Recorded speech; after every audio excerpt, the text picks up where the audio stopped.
Tuesday night, that means we're back. Another episode of Dynasty Theory. 2 weeks in a row. That's a record recently for us. Man, holiday season is upon us. I spent a lot of time today getting some things ready for rookie prospects, updating the tiers, putting together the usage information. Anyway, enough about me. Dan, what's up? Man, 2 weeks in a row. You know, that's because it's like crunch time, man. And we're getting ready to kick it into gear for our Dynasty championships. There's like maybe 3 peak seasons for us. It's like the off season because there's all that Dynasty management and speculation. There's startup time where we're drafting. And then there's now, which we are in the hunt as we approach the not final weeks of the regular season, but the final weeks of the fantasy regular season. So it's go time, man. Ready to be here and good to see everybody. And then Mr. Bougie himself, Mitch. What's up, man? How you guys doing? You know, Dad's right. Like, you even see people in the group chats that you don't hear from for 6 months. Mm-hmm. All of a sudden, they're like, oh, hey, sorry, I've been really busy, but now I want to make trades. It's like, yep, it's the season. Yeah, trade deadlines are upon us, so this episode is going to be critical. Like you said, Dan, it's crunch time. In the Discord recently, hey, let's get an episode out about guys that we should be looking to buy before our trade deadlines. Even if there are no trade deadlines, let's get out ahead of it. And who are some guys based on playoff schedules, talking about weeks 15 through 17, that are really going to give us an edge that we should be looking at today.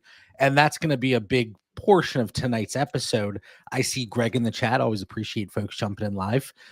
But there was a piece of news coming out of Pittsburgh, Pennsylvania earlier today. I thought somebody was playing some music there for us. It would fit. Hey. Maybe I will. Go ahead, JB. Keep going. The Steelers have let go of offensive coordinator Matt Canada. Are we going to get a copyright infringement here? I don't know. We just might. Yeah. But anyway, just very quickly. So Matt Canada, he is gone. Mitch, does this really have any impact on the Pittsburgh Steelers from an offensive and fantasy perspective? I mean, I want to say yes, because of the fact it can't be any worse. So do I think it improves? Yes. And do we probably see that 1 game bump like what we saw with the Raiders? Yeah, we probably see something like that. But I mean, you talk about it all the time in the chat, John. Pickett isn't good. I don't think changing the offensive coordinator is going to do anything to fix that. Might they get a few more first downs? Maybe they get a couple more touchdowns. Yeah, which would be awesome. But I don't see this offense getting any better this year. Hopefully it does, because there's a lot of good positional pieces on that team that we care about. But I think Pickett's just killing them. And so for right now, will it get better?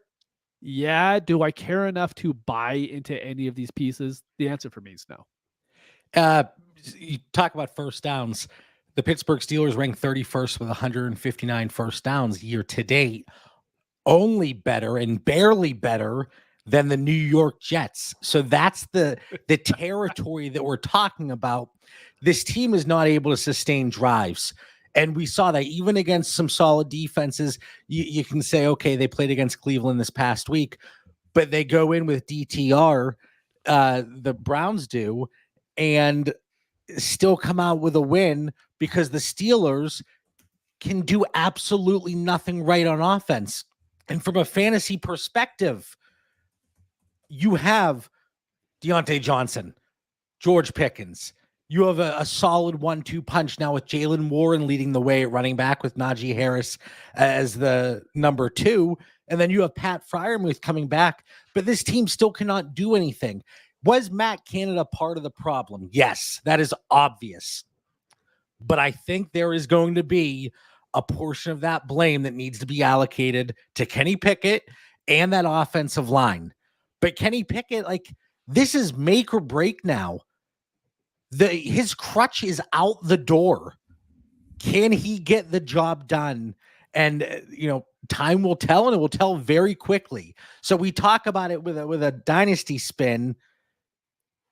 He's either going to be, what is he right now? Like quarterback 26, probably somewhere in that range. Does he bounce back, Dan?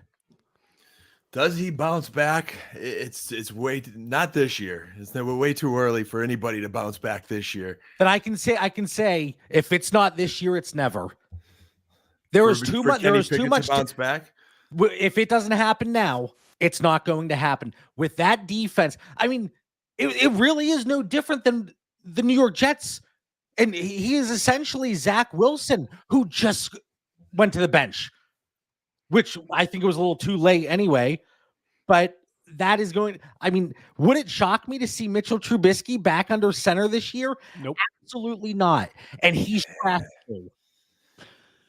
I don't know, JB. I mean, I think it runs deeper than Kenny Pickett. There's definitely fingers to point there, but like 44 games under Matt Canada with 0 of them any quarterback throwing for over 400 yards, only one time over 300 yards. There's no scheme. There's nothing schematically happening. There's nothing creative. I mean, you're a Steelers fan. You've watched it. I mean, all of Twitter is celebrating. Like, it's really bad in an organization when everybody celebrates someone fired. There's no mixed feelings here whatsoever. So I think schematically they got to do some things different, but can they necessarily fix that in season now versus you give a team an off season with a little bit new direction that's not Matt Canada's, and maybe you move Pickens around or you get a real third receiver that's not Allen Robinson. I don't know. I just think there's something that has to change. So I'm not like saying Pickett can't be fixed, but I just think it's too much pressure to say it's going to happen this year. But there could be an uptick this year. I'll say that. When a team knows it's bad and they're not playing hard for a coach, they play hard and they go hard for this new coach who's their running back coach right now. I don't know a lot about him schematically or historically. I got to do a little bit more studying. But it's a combination of the running back and quarterback coach. The quarterback coach is going to be the one in the headset. Yeah, but you say playing hard for a coach. I mean, we've seen Mike Tomlin seems to get the most out of players, whether it's physically or mentally. We see what happens when certain players, especially at the wide receiver position, leave Pittsburgh. Antonio Brown, off the reservation. And then you have Juju Smith-Schuster, who, he's still trying to ride around on his bicycle, apparently. He's not playing football. I can tell you that. Chase Claypool. Chase Claypool. How can I forget Chase? Yeah, but Tomlin's not playing. There's too much talent there. Tomlin's not calling the plays, though. I mean, so to your point, there is too much talent there. Could they make enough change right away to move him around a bit, get a little bit creative in the play calling to open up a George Pickens a little bit more, open up a Deontay Johnson, who's a very talented receiver, more Patty Freiermuth, use Jalen Warren a little bit more than Najee. I think there could be a slight uptick in fantasy production if this team just, again, gets a little bit of belief and a little bit of hope. I don't know. You talk about bringing a third viable receiver as if Allen Robinson is the reason for this offense's downfall. There are teams doing a lot more with a lot less. The hated Russell Wilson has Joe Schmo at tight end, and then Cortland Sutton, who nobody wanted to touch with a 10-foot stick, Jerry Jeudy, who has been a bust by every measure that you could come up with for a first-round receiver, and then you have Javonte McLaughlin, whatever, at running back. He's doing a heck of a lot better. You look at the weapons. I mean, Justin Fields doesn't really have all that much, and he's making it work. But that's because he runs for 100 yards. I don't know. That's a little bit of an ill comparison, Justin Fields there. And Russell Wilson isn't exactly like lighting the world on fire. There's just an offensive coordinator. From an efficiency standpoint? That's because they're not doing stupid things. They're like grind the ball, kick field goals, put the team in position to win a game in the fourth quarter, and he doesn't hurt you. I don't know what Matt Canada was doing. Like we knew Matt Canada had to go. So I think just some smart coaching could put these players in a better Russ Wilson type situation. The Steelers, they've ended their drives with a score 28% of the time. I am actually shocked it's that high. I am shocked. All right. I have a question for both of you. Is there a player on the Steelers you're willing to go pay a little above market value right now to go and get him on your teams? Still Deontay. None of the above. Oh, no more Pickens? No, I'm actually willing to trade Pickens right now. Good Again, luck. I'm Good not luck. high on. I haven't been able to, but then again, we're talking about these dynasty leagues. Like, I don't know, no one wants to trade these days, but some of them. Yeah, Unless you're in the Discord leagues, then they're active. It's a Dynasty Theory Discord league, of course. yeah. George Pickens. I don't know if he has that dog in him anymore. He's yipping like a little poodle. Right? Right? But that's where a good OC could get the best out of a kid like that, who is immature, is a little bit of a hothead, is utilize talent the way it's meant to be instead of just doing the same thing over and over. That's called insanity, and that's what Matt Canada did, JP. So it's the best thing the Steelers did, and man, that's the first in-season change the Steelers have made since 1941. And I commend them for their loyalty. And that coach fired himself. Look at that. So this is historic. So Kenny Pickett, quarterback 28 right now, trading at quarterback 28 according to Fantasy Calc values. Does that go up or down in a month time? Mitch? Like right now, down. 12 team super flex. He's at overall 97th. So we're still talking Down. Early ninth. Mitch, I'm gonna JB put you in a bad spot there because he's kind of making you almost guess there. But if you look at Kenny Pickett's schedule, and let's just say this new coordinator has any bit of competency, okay? The team's pumped because Matt Canada. The team's pumped because Matt Canada's gone. They play the Bengals this week, who throughout the season have been good, but without Joe Burrow, there's going to be a lot of 3-and-outs and punting and a lot more opportunities for Kenny Pickett. So he gets a better Bengals matchup. Then he plays the Cardinals. We love that matchup. Patriots will be a tough game, but at least they're at home. Then you go to the Colts, whose secondary is terrible. Like, I think he could put up some stats there. Bengals again, and then they finish at the Seahawks week 17. But so there's some games there in the schedule with just a little bit better coaching and a fired-up team. JB, I predict a little uptick. Although there's nowhere to go but up because right now he's in a class with Bryce Young and Zach Wilson. So we all know how bad that is. Wow, Bryce Young, the savior has fallen apparently. So one thing that really gets me with Kenny Pickett, and maybe it is because of Matt Canada, and I would be interested because we saw it with Justin Fields. I'm not saying Kenny Pickett by any means. Let's throw a disclaimer out there. I'm not saying Kenny Pickett is Justin Fields, but we saw with the play calling and the schemes that they were running out there in Chicago that they weren't letting Justin Fields do what he excelled at. And that's, mixing in his rushing ability with being able to throw the ball far better than Kenny Pickett. But Kenny Pickett, he's a mobile quarterback. His rushing yards per game this year, this last week and going backwards, 9 yards, 16 yards, -1, 10, 0, -6, 9, 11, -6. He likes -6, and then 4. So he's barely positive for the year. This kid's mobile. Let him get out of the pocket. Let him create if it's not there. So I don't know if it's a scheme thing or a Kenny thing, but he's got to figure it out. So maybe they just got to free Kenny and let him run a little bit. Maybe there's your point, JB. Get a little more threat of the quarterback running to open up the passing game and the run game, so forth. And I think that uptick we're looking for, as I look at the quarterbacks this year, is could he just get to the Derek Carr, Geno Smith level? Could he get to there, which isn't sexy by any means. But like Mitch, that's only as of today, he's 34 points away from Derek Carr. Who's been injured for half the season. 45 from Geno Smith. I don't know. Yeah. Who has been a little dinged up, but just trying to get with them, in the state of the quarterback position is pretty bad. Like, we have seen offensive coordinators come in before and revitalize offenses for half the year. We've seen it. Jim Bob Cooter, I know Detroit offense coordinators, right? Jim Bob Cooter did it. When Anthony Lynn was fired, that's when Ben Johnson came in, right?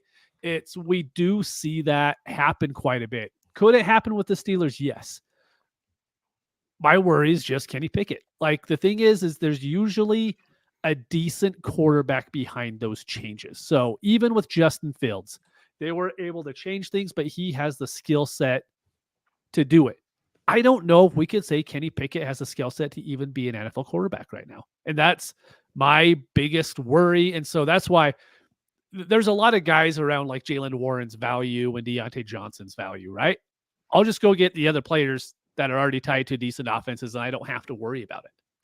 Yeah, Jalen Warren's value is certainly spiked. And this kind of could go into the topic that we were going to lead the show off with originally, playoff buys. If you are of the belief that this offense, maybe it's not a new coordinator that brings out the best in these guys, but it's just addition by subtraction. And because Matt Canada's gone, who is limiting these guys, and we'll see that very quickly. So these next few weeks, I think it's going to be critical for Kenny Pickett, especially from a dynasty perspective, because now he has the chance to come out there and almost start fresh. Because let's say he comes out there and even has like a 250-yard game and 2 touchdowns. Not great. And throw a pick in there too if you want. Not great by any means, but certainly better than we've seen previously. And it's that fresh start that, Desmond Ritter's almost getting that now. Sit down a week, come back in, let's see what happens. If these quarterbacks close out the season even somewhat strong, they're going to have that value insulation throughout the offseason because they are young enough. But some trades really quick. Kenny Pickett, this is a 12-team super flex unless I say otherwise. Mitch, start with you. Kenny Pickett or a 25 second and a 24 third? Oh, Kenny Pickett. What was the draft picks again? 25 second and 24 third. I'll roll the dice on Pickett. Kenny Pickett or Trey Lance in a third? Kenny Pickett. Now that was yesterday, so there's very few trades I think have gone through today. But I'm sorry, that other one had to be a joke. Trey Lance and a third. What about Kenny Pickett or Quentin Johnston? Kenny Pickett or Quentin Johnston?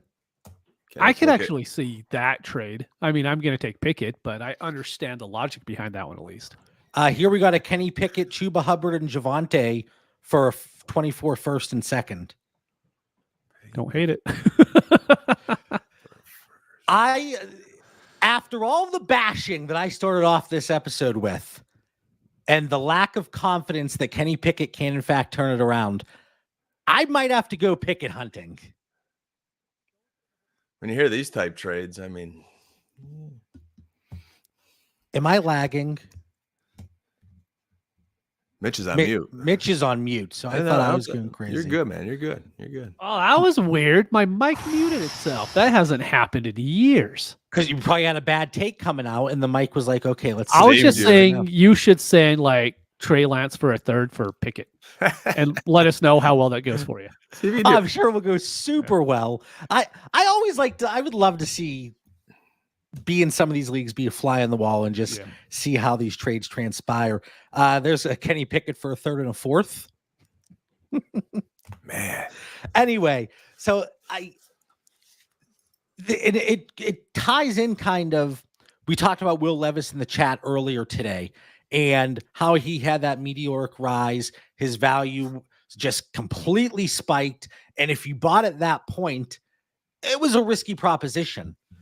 But now with a Kenny Pickett, if you buy at this price, at that quarterback 28 price tag, that early to mid 9th round startup value, it's not going to kill you if you're wrong. The thing is, if you're contending, you don't really want to go out and get a Kenny Pickett before the trade deadline. If you're not contending, I mean, maybe you can send an aging running back or something and see how it goes. But I might venture out there on the streets and see what's up. I might. And then the Steelers will go in a different direction next year. I see. That's the only the risk. That's the risk. There are going to be guys that are free agents. You know, we talk about it. There are so many quarterbacks right now, and we went off on this with JT in the chat on Sunday, and then yesterday an interview comes out with Tom Brady. Did you see that? The level of mediocrity is running rampant across the NFL. He's the old guy yelling off his porch right now. Which apparently me and then JT and some of the other folks in the Discord might be as well. Because is Tom Brady in the Discord? Is he spying on us? If he knows better, he'd be tuning in for sure. That's true. All right. Anything else on Kenny Pickett on the offense? My last thought, JB, is, and maybe it's a kudos to Coach Tomlin, and how he can make, and part of it's maybe the difference between being 6-4 as the Steelers are versus 4-6 as the Jets, is he makes it sound so much healthier in Pittsburgh. We believe in him, we're behind him, and he's just such a better coach, and he knows how to control the media and keep things healthy, where Saleh, it's like become this circus, and he just made himself look bad by all the things he said. But when you look at the dynasty stats there and the stats for this year, like Pickett is literally sandwiched between Zach Wilson and Bryce Young. And that's bad, man, because it's and I JB, you've watched more Pickett than I probably have. I've watched a little bit more, I think, Bryce Young and Zach Wilson, and it's been ugly. It's been really ugly. So, maybe it is a little warning not to buy into the Coach Tomlin speak, and buyer beware for next year. Yeah, again, it's if you're buying in now, it's with the thought of the possibility of an uptick in production and stability, and so we'll see how that goes. All right, let's get into some of the meat of the show here. Earlier tonight, Mitch goes, I don't know if we're going to be able to make a full episode. I said, Mitch called it 20 minutes on Pickett, man. I said we could talk about paint drying. It will be fine. And I did just want to spend I said 2 minutes, but it's been 20. You did. 20 is Mitch called. All right, Mitch. Yep. I tasked you guys with finding some buys heading into trade deadlines. A lot of trade deadlines are this Thursday at 12:30 p.m. Eastern time. Who are some guys that you're looking to target for playoffs, the weeks leading up to it? What are you doing? Can I go the exact opposite for a second? Oh my God, yeah. I think with the A-Chain injury news, I think the easiest sell right now is Mostert. Mostert is going to get hype because A-Chain's out. You're going to have contending teams. They're going to see it. They're going to be like, hey, Mostert's on the trade block. I need a starter. I want to trade for him. Then all of a sudden you look at who they're playing in the fantasy playoffs. The Jets, not good. The Cowboys, it's probably not good. The Ravens, probably even worse than the other two teams. And I love both those other two teams' defenses. So for me, I can't trade Tyreek Hill, right? I'm not going to trade Jalen Waddle. I'm not going to trade Tua. But Mostert, if there is a little peak right now because of A-Chain's injury and people are going to think, hey, they get a good 2-week, 3-week stint, and then whatever happens in the playoffs, I'm just completely out on that. If I can move him, I bet you could probably get an early second at this point. I would trade him for an early second almost every single time. I don't care what my team makeup is. If it's a playoff team coming after him and they offered you a second and third, would you take it? Yes, I would. So probably a mid to late second. Yep. And I want them to start him. I mean, yeah, to piggyback off of that, because again, it was talking about the playoff schedules, week 15 to 17.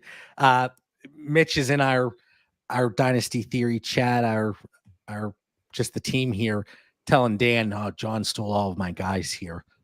But I mean, one of my, now this is not a go sell him panic because of the playoff schedule, but if you're looking to add a quarterback, whether it's a high end, low end, whatever, Tua's playoff schedule is a little concerning. And then, I'm not saying he's necessarily going to struggle. We very well could see a shootout with Dallas. If things, break right, we could see a shootout with Baltimore. But I think that New York Jets game in week 15 could be a little bit of a concern. But again, not going out and just, hey, I got to move Tua because the playoffs are here and those matchups worry me. But maybe not looking to acquire additional shares if I'm looking to specifically bolster for my playoff run. I like how both of you guys are talking at it, looking at it from both perspectives, passing, running in the playoffs. And I think you got to be really careful of not getting sucked into the schedule too much. And I think we got to remember it's Dynasty and look a little more ahead to next year. So I think what Mitch is pointing on Mostert, I mean, we still know he's a 31-year-old running back, so you don't want to be overzealous going after him. Now, I wouldn't get too scared away by the Jets as far as their run defense. It's those corners that are nasty. They're a little bit harder to pass on, but as long as our offense is terrible, the other team's offense is going to get so many chances that I think you're still going to get the fantasy points at some point there. But to JB, your point on Tua, again, I think it's going to be boom bust. The Jets are tough to pass on. Dallas could be tough to pass on. But boy, the Commanders and Titans could be field days for both Tua and Mostert potentially. So again, I think I would just remember it's Dynasty, but don't get too scared off. Yeah, the Mostert call out there probably a little bit more actionable if you have him. And if you don't have him, if you're looking to add a running back, Mostert, all people are going to be seeing is, well, Achane's a little banged up. Yep. He just re-aggravated the same injury that he was on IR for. Maybe I can get Mostert at a really nice price, but you make that acquisition and he doesn't return the value, the production in the short term that you would be looking for. Dan, who do you got here?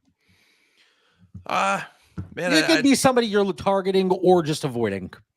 I mean, you looking at the show notes tonight, you guys hammered a lot. So I'll stay, I guess, on the quarterback realm here. And I'm going to hop on the Tampa Bay Buccaneers bandwagon a little bit, because when I think of trying to acquire somebody in the dynasty season, if you're in the safe leagues, it's trade deadline time. Like you got to move in the next few days here. If you're in the crazies like us, the trade deadline never ends in our other leagues. So, there's no pressure there, but it's really hard to get stud guys off a contending team because they're contending. It's tough to get someone off of someone really young and dynasty rich off of a team that's rebuilding. So I looked at a team like the Buccaneers, who are like just, not sexy, and, their players are a little bit more attainable. And I look at their schedule, and I look at Baker Mayfield, man, who's 15th overall, and he has kept them scrappy in like tough games. I mean, if his 10 points versus the Niners were his worst game, and I know he put a stinker up versus your Lions, Mitch, but other games have been 16, 25, 23, 20 points. And now you go into the Colts this week, which is attractive. The Panthers the week after, the Falcons the week after that. The Packers are his toughest game in week 15, and I could deal with that. So I think he's a guy you could probably buy and not mortgage the future and get yourself a quarterback if that's the position you're looking for. Yeah, and he certainly has played himself into a starting job next year. Mm-hmm. Whether or not that's in Tampa Bay, heck, maybe we see Baker in Pittsburgh next year. I don't think that is out of the realm of possibility, to be honest with you. I've been watching those Bucs games, man, and guys are playing for him. He's competing. They're competitive. They don't have enough talent as a whole on that team, but I think he's definitely earned himself a job. And the Bucs are 4-6 right now. They got in a couple more winnable games. So I don't see him getting another quarterback. Like it kind of would make sense for them to hang with him for a little bit. And throw Rachaad White in there. Just completely disrespected. He's not efficient. He's a volume monster right now, but he is so involved in the passing game. And I don't know, you don't want to make light of an injury, but what he did to that 49ers defender, juked him out of his ACL. And he's been elusive in the passing game, not so much the running game. Sounds a little bit like Austin Eckler, if you ask me, this year, who looks like he might be running with a piano strapped to his back. But we'll get to him in a minute. But Rachaad White, can I go through a few running backs? Go ahead. I just mentioned him, Austin Eckler, a very attractive playoff schedule. Week 14, he gets Denver, then Vegas, Buffalo, then Denver again. Even though Denver's defense has improved, hold on, Dan, you're shaking your head. They still just gave up almost 200 rushing yards to Minnesota. Alexander Madison. All right. Ty Chandler. They're fine. But, even a banged up Austin Eckler, I think he still is a little bit banged up. I think we see a really nice end of season stretch. At his current value, he makes sense to go look at. But Dan, you are grimacing, so you have an issue with this. I kind of do, man. And I actually traded Austin Eckler from a contending team. Now, I had a ton of running back depth, and I got it was a contending team's first and second, but I traded Austin Eckler for a first and second this week. Look at me trading for draft picks, boys. It was something. I'm so proud of you. I have no issue with that, but the price to acquire, I don't think is necessarily going to be that much in some spots. Right, Eckler for a first and Rakim Jarrett.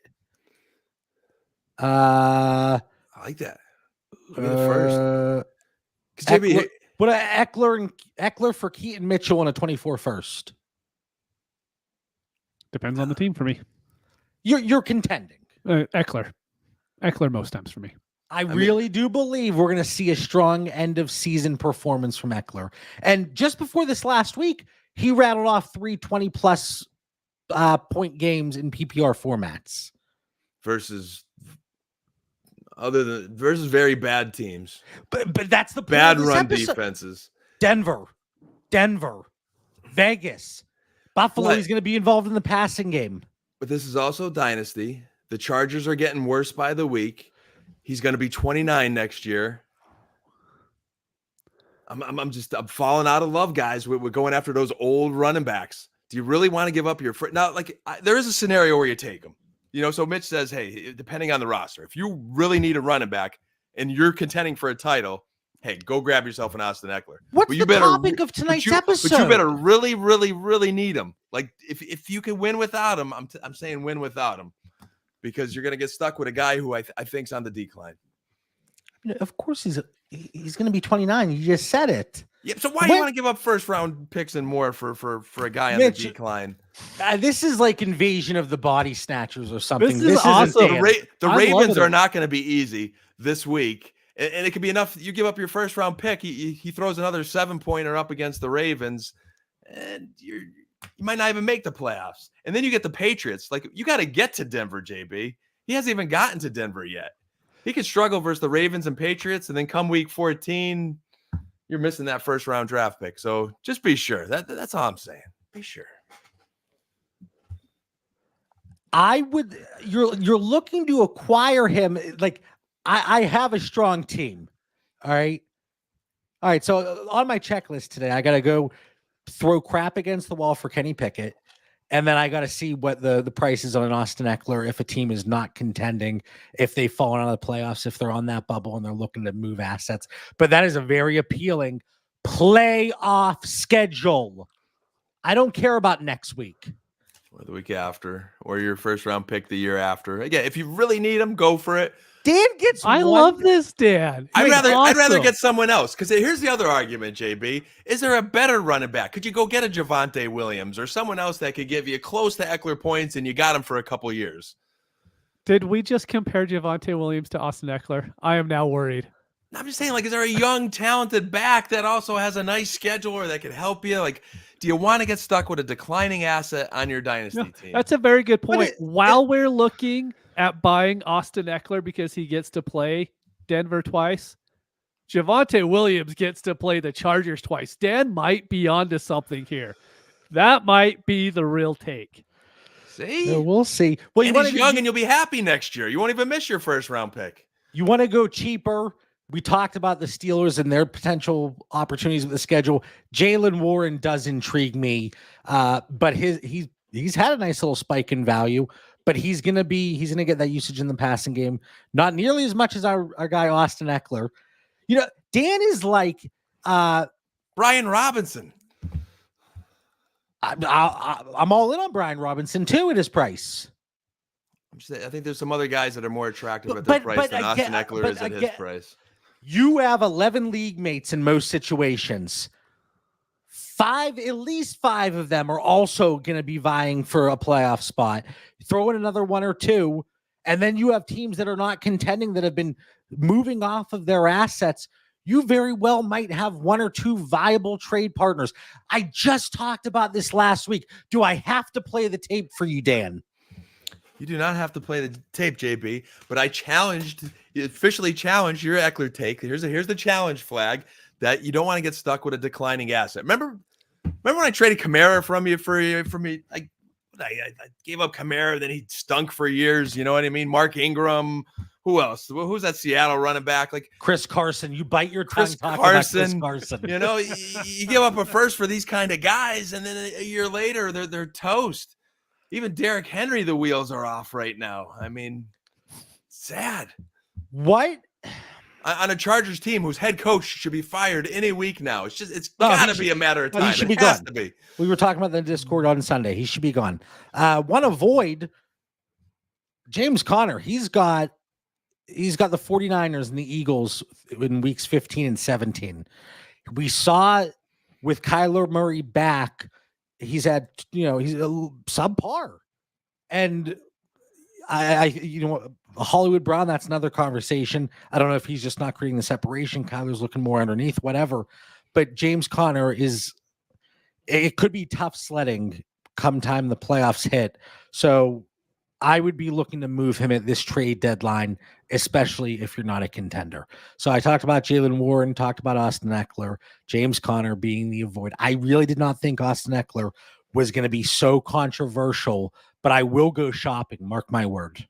He's almost as old. He's about as old as James Conner. Can we have an age check? How old's Conner right now? I'm going to get some early Black Friday sales on Austin Eckler here. Some BOGO opportunities, maybe like rushing the doors at Walmart, a massive stampede, but there's nobody else coming through the door because nobody wants Austin Eckler. I'll take him. You take him for that first, you're going to give up. And I'll take James Conner for like the mere second I'll give up and get just as much volume. The only thing I hate is Conner's bye week 14, which is just useless. And, it could be a critical week too. So, and the Niners is terrible. So Conner's a bad example, but as far as declining assets, they're going in the same territory. But again, looking at running backs, how far out are you looking at them? We should be taking a redraft mentality for these running backs. And if you're giving me a running back that has a 20-plus point ceiling on any given week because of his involvement in the passing game, he was going into this last week, he was third in yards per route run at 1.75. So even though he has not been fantastic on the ground, he is getting the high value touches that we care about in fantasy football, Dan. He was versus the Sisters of the Poor, but then again, there's two and tough games before the soft schedule in the playoffs. And it's Dynasty Theory, and I hear John Bauer talking about a redraft mentality. I'm startled right now. I'm just Dan's like that person. Did you see next year's draft? Didn't you just have a draft episode, you and Mitch? I mean, how many of those first round picks are better than Austin Eckler? Speaking of the rookies, I spent a lot of time getting into the rookie database today, putting in a lot of the profiles, getting all of the historical data, anything before 2023. So I'm very excited about this class, Dan. How deep in that first round are you? Would you rather have before Austin Eckler? I can't give you a precise. Right now, I have him tiered with the 107-ish. You're generous. Dan is like that person that becomes vegan and then instantly they let everybody know they're vegan. He gets one draft pick and now he's Mr. all about the youth. About the youth, but when it comes to declining running back, did you see the state of the running back position this year? It's pretty darn ugly. All right. I can't talk about Austin Eckler anymore, even though I brought him to the table. All right. Mitch, give us someone else. No, I'm good. You two just keep going. I'm really enjoying this. This is everyone's preview to Thanksgiving dinner around their in-laws when someone brings up just something little about football. This is great. I don't even know where to go from here. I guess I will say, all right. So I didn't want we're all going to hear probably the same teams brought up consistently, especially if you listen to redraft pods about schedules and stuff, right? I think one that's going to get very overlooked is the Tennessee Titans because they're just not fun to watch. Nothing is fun about them, right? But they do get the Texans twice. The Texans are going to score against that horrible secondary. And they get the Seahawks. Seahawks have a pretty good defense, but I think the Titans can still probably move the ball against them. So for me, John brought it up before the show a little bit when we were talking. I do think Will Levis, his value is going to go up after this. Should it? Probably not, but I do think it's going to help him kind of cement his status as a starter for the Titans next year. And with that happening, we are going to see a value bump. And so even from like a competitor team perspective, I think Will Levis is going to be just fine in the fantasy playoffs. I think DeAndre Hopkins is going to be more than fine in the playoffs, and I won't touch Derrick Henry. But I think those are two guys you could definitely go and get right now that I think the value was super low. And even if you trade for them, they will be useful next year. So those are two guys that I just want to go get. Yeah, I hope for him he really gets Treylon Burks back. I haven't gotten a Burks status a little bit, but it's just an offense needing a little more juice.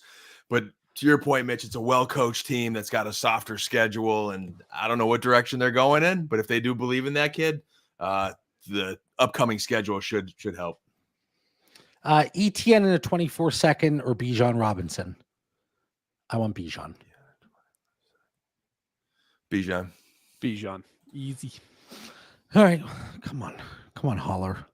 That was an easy one. And I want to give a shout out to the Fantasy Effect guys. Yes. They're going to be helping me with well, you're helping me too, Mitch. You ran out of time last year. You're not booted. And Dan, you're more than happy to help with the film review of the prospects. But Holler, Ron, Jay, they're going to be helping me out. Mitch, of course, I hope you're helping me out. And then, no, I got kicked out. It's fine. It's all good. Anyway, so they're See, not.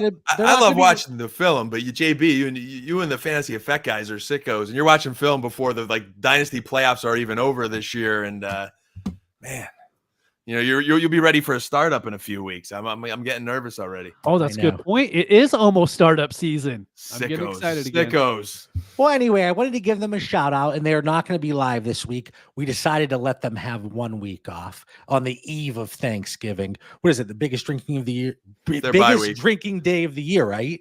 I went to the liquor store today. Yep. There you go. Everybody's getting ready for their extended family and their in-laws. Yeah, gotta be intoxicated. Anyway, can we talk about Dak Prescott just for a second? I want you to. Yes. That mother trucker has been in green on the tiers since March. I don't know. I'm over 20% rostership. I think it was 22%. Dan says, get off the bandwagon. But I mean, the guy was severely undervalued. There was a market inefficiency. But now, Buffalo could be a tougher matchup. But over the rest of the season here, Washington, Seattle, Philly, I mean, probably another shootout there. Miami, shootout. Detroit. I think they're going to continue to throw the ball. I still like Tony Pollard. Talked about him last week. But Dak Prescott, he's one of those higher-end quarterbacks that still is attainable, depending on what you have to work with. So I would still venture out. Dan, do you want to yell at me here? I mean, it's just a bandwagon. Like for our listeners, I look at the show notes and it's like Cowboy Central that John wants to talk about. Like he doesn't even give the Homer Cowboy fan a chance to bring up the Cowboys anymore. And he'll justify it on the show with some good facts about Dak. But if you look at his dynasty shares, JB, I know you're all over. You're over like Schoonmaker and Jalen Tolbert, and Tolbert guilty. Pick a Cowboy and you find a way on him there. Gallup. I have the Gallup jersey floating around somewhere. But Gallup. I mean, a signed Gallup jersey doesn't even make sense to me. But here nor there, JB, I'm going to agree with you on this one. You're right, and I just think all the Cowboys are a buy. But Dak, Lamb, Ferguson, especially their offense is really pumping to those guys. I had Fergie on the list.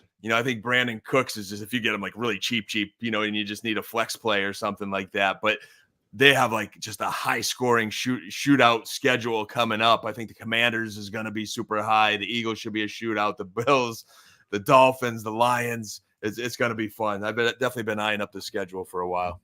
Their O-line is just blocking very well right now, and that's another big key in Dallas. All 5 linemen are clicking, and we'll see where it goes. But listen, I like to be able to bring up like Lions and Cowboys. It's a very unbiased, impartial look. If Dan's touting the Cowboys and Mitch is going on about the Lions, yeah, we get it. But as a die-hard Steelers fan, all right, you can trust me whenever I'm going after the Cowboys. Right? I'm just looking behind you and seeing that Justin Jefferson helmet sitting there all pretty. Jamar Chase is back there. James Conner's there. I have a divisional foe over here. I love it. It's just keep bringing up all those Cowboys, especially if we could do it before the New Year's Eve game with the Lions and the Cowboys. That would be absolutely perfect. In fact, John, I have a Christmas gift for you, but you just have to put it on your wall within like 2 days of getting it. So it's on a trip to Paris. No. Interesting. JB starts high with the trip to Paris. Oh man. For our listeners, Mitchell's going to Paris at some point. So. She doesn't know. In his Dynasty Theory montage, Stop, Dan. Oh my. So, hey, let's talk about Tony Pollard. Can we talk about Tony Pollard? We're good. I am so sorry. JB, you edit this part out, all right? For the playback. At least the boy's not on right now, so It's true. Oh, that's Siri talking to me in the I am background. Mitch. I am so sweaty. Oh my god. No big deal. See, you should have brought that up, JB. You got I am such a fucking dumbass. I'll edit that part out too. I was trying to educate the listeners so they know what the heck we were talking about. Don't worry. She only listens live. She doesn't listen on the podcast. That would just be silly. Can't be listening now. All right. My cheeks are bright red. Oh my gosh. That's great. Okay, let's get back on track though. Yeah, I worry about buying Tony Pollard, JB. I worry about buying Tony Pollard. And just for the listeners, watching Dallas every week, he has been looking good, but the way they run this offense and their play calls, like his carries are going to get maxed out. Dowdle's going to steal a little bit of it. The passing volume isn't really. It's been okay. It's been kind of carrying him a little bit, but he's like defunct in the red zone, man. It is like Lamb, Ferguson, Cooks, Kevontae Turpin, backup tight end central. Like it gets to red zone. It is, if he doesn't score on his one touch, he's not scoring. So he's just not getting those big, where Zeke used to get those 5 yards and get them. Pollard gets one shot, and if he doesn't get it, they're calling something else. So a little bit of limitations on him. I'm not out on him. I still like his schedule. I think he's going to score points. He's not going to carry you. Yeah, I haven't compared it to like previous years, but it feels like Dallas is a lot more pass happy than they were in previous years, at least especially in the red zone. I don't know if it actually works out that way in the numbers, but it does definitely seem like they are, which sucks because I've got a lot of Tony Pollard. I even went out last week and got more Tony Pollard, and I think he's just going to be serviceable. I think like you're going to be happy having him in your lineup, but he's definitely not going to be a league winner for you. I don't even know if he's a running back 1 or running back 2. He's more of like a flex play at this point, but it's okay. It's just, it sucks because I even talked about him before the season as he could be the running back 1 in fantasy. And by all means, every week that can still happen. It's just not there. Yeah. And it's not that he's not talented or missing holes or a bad player. It's just the way they run that offense. It's, he hasn't hit that big run yet either. He'll probably make you happy at least 1 week, Mitch. Like he is due to just break one free, and I think he will, but far and few between. So JB, what do you think? Few and far between. Oh, I can't get any of those things right. Few and far, yeah. Anyway, I always thought it was play it by year, not play it by ear, because that doesn't even make sense. But well, you could play it by year, play it by decade while you're at it. Yeah. And avoid for me, again, not necessarily just going to dump these guys, but avoiding adding additional shares at this point of the season. Terry McLaurin, Sam Howell, they have the Jets week 16, 49ers week 17. That's going to be very difficult. And even though like Terry McLaurin still has been a very solid wide receiver, that's going to carry weight throughout the rest of the offseason. And then depending on what happens with management there in Washington and Sam Howell's ability to produce and their ability as a team to win games, his status as a starter going beyond 23 could certainly be called into question. But those 2 weeks, they are a concern for me. Micah Parsons might knock him into submission this week, JB. That Washington O-line is very suspect. So they throw a lot. It's fantasy friendly, but boy, do they need some linemen. It's hard with the Commanders because they could throw to anybody. That's the thing is like they're doing the full Eric Bieniemy, Kansas City Chiefs. We'll just spread the ball around to everybody. And Terry's like getting a little bit of the lion's share now, but I can't trust that every week. So no, I think that's a really good call. Yeah, certainly a concern. All right, guys. Anything else on your end before we hit final thoughts? One last buy, just because we didn't touch much on the tight end position. again, just attainable guys. Cade Otton, I'm going to go back to Tampa Bay. Been watching him a little bit.